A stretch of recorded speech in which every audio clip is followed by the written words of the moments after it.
आए भोले बाबा अमर कथा सुनाने लगे पार्वती को।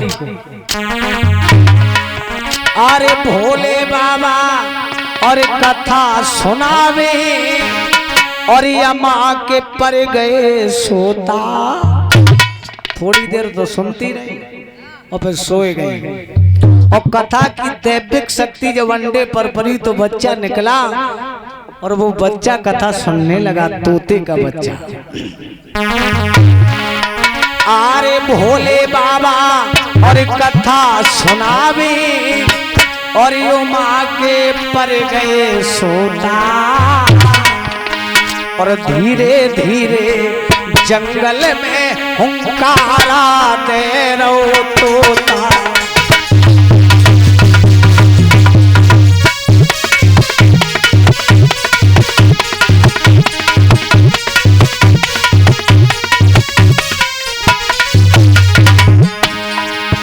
अरे भोले बाबा कथा सुना। अरे भोले बाबा कथा सुना। उमा गई सुसयाई होंकारा तो दादे है सुनो सबा के भाई।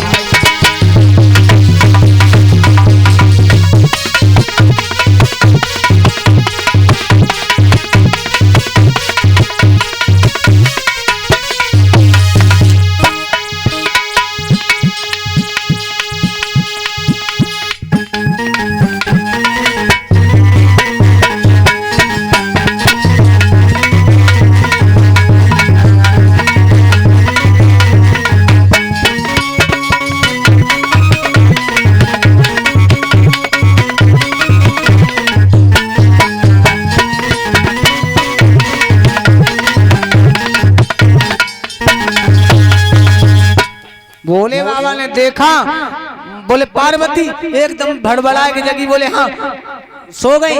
बोले हाँ लेक सो गई। होंकारा कौन दे रहा था? बोले पता नहीं। ध्यान धर के देखा तो वो तोती का बच्चा जो अंडे से निकल गई। एकदम तरसूल को पीछे लगा दिया, वो भागने लगा। आगे आगे तोती का बच्चा है, पीछे भोले बाबा का तरसूल। वेद व्यास जिनका नाम है कृष्ण दोपाय, उनकी पत्नी का नाम है पिंगला, अट्टे पर खड़े होकर के बालों को सुखा रही थी नहा करके। उसी आंगन में जाकर के वो तोता गिर गया, शरीर को छोड़ दिया। प्राण वायु जो व्यास की पत्नी है उनके गर्भ में जाकर के समा गई। कछु लोग वक्ता जा कह देते कि तोता गर्भ में उनके मुंह के द्वारा चलोगे। अब उनसे जब पूछी जाए, ज्यादा तोता तो कुल्लई बड़ो होते और एक छोटी सी चिड़ै लील के देखो ऐसा कुछ नहीं है। प्राण वायु जाती है। 12 साल तक प्रमाण मिला है कि वहीं पर तरसूल खड़ा रहा, तब तक जन्म नहीं हुआ। अंत में उनका तरसूल हटा भोलेनाथ का, उसी समय अवतार धारण किया है। बोलिए सुखदेव जी महाराज की। सुखदेव जी महाराज ने अवतार धारण कर लिया। पैदा हुए, मलमूत्र की नारियां शरीर में लगी हैं। 12 वर्ष बाद चल पड़े हर हर गंगा के तट की ओर, जहाँ पर वेद व्यास कथा सुना रहे थे। जंगल झाड़ी है, उसमें अपने मलमूत्र की नालियां छुटा छुटा करके फेंकते जाते हैं। एक लोग और प्रश्न करते हैं कि अमरबेल की जड़ नहीं होती है। अमरबेल नहीं, वो पेड़ों पे डाली जाती है। ये वही नकल है। जब वो अमर थे, अमर कथा सुनी, उनके शरीर में जो मलमूत्र की नारियां थीं वो आज भी नकल बन करके देखा होगा। पेड़ों पर पीली पीली अमरबेल जिस पे डाल दो वृक्ष को खत्म कर देती है। वो मलमूत्र की नारियां हैं सुखदेव जी की। दौड़ते हुए गए और पिताजी ने जैसे ही आते हुए देखा तो खड़े हो गए। और वैसे पुत्र खड़ा होता है पिता आए तो, वहां पर पिता खड़े हुए, क्योंकि वो तो ज्ञानी थे, लेकिन ये अमर तत्व के ज्ञानी थे भोले बाबा के। सुखदेव जी व्यास आसन पर बैठ गए। उधर से परीक्षित जी आगे खोजते खोजते सामने आकर के खड़े हो गए। हाथ जोड़ के नमन किया सुखदेव जी को और कहा मुझे कथा सुनाओ। तो हाथ जोड़ के क्या कहने लगे? सभी वक्त बोलेंगे कि हर की कथा सुनाने वाले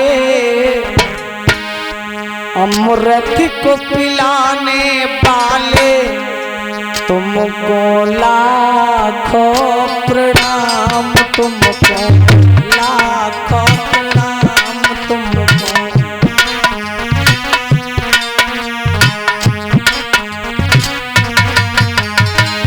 थोड़ी थोड़ी तालियां बजाते हुए बोलेंगे। हर की कथा सुनाने वाले, प्रभु की कथा सुनाने वाले तुमको लाखों प्रणाम, तुमको लाखों प्रणाम,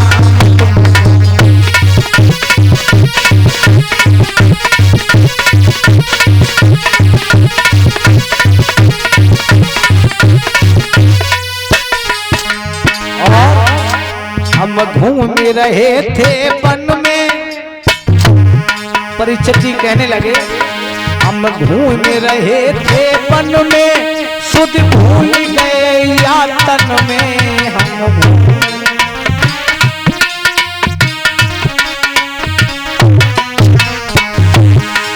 हम घूम रहे थे वन में, सुध भूल गए यातन में।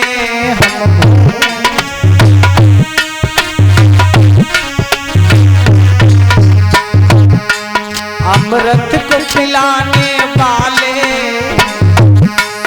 अमृत को पिलाने वाले तुमको लाखों प्रणाम, तुमको लाखों प्रणाम, अब तुमको लाखों प्रणाम।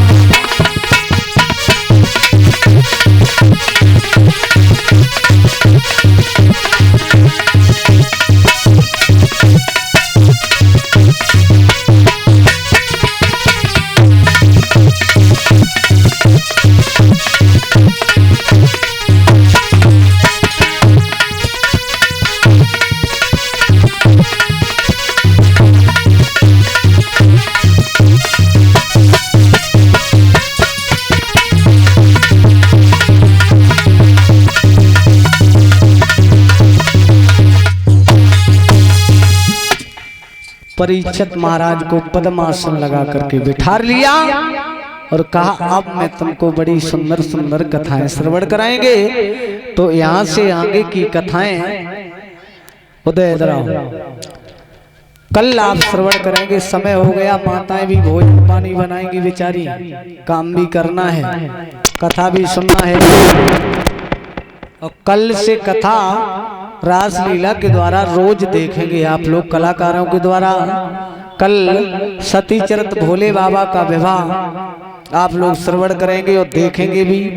तो सभी माताएं मैंने भाई बंद भारी से भारी भीड़ में आए, क्योंकि हमारा तो आगमन पहली बार यहाँ पर हुआ है महाराज जी के स्थान पर, और आप लोगों का सहयोग रहा तो बहुत अच्छा कार्यक्रम होगा। वैसे आपका क्षेत्र अच्छा है।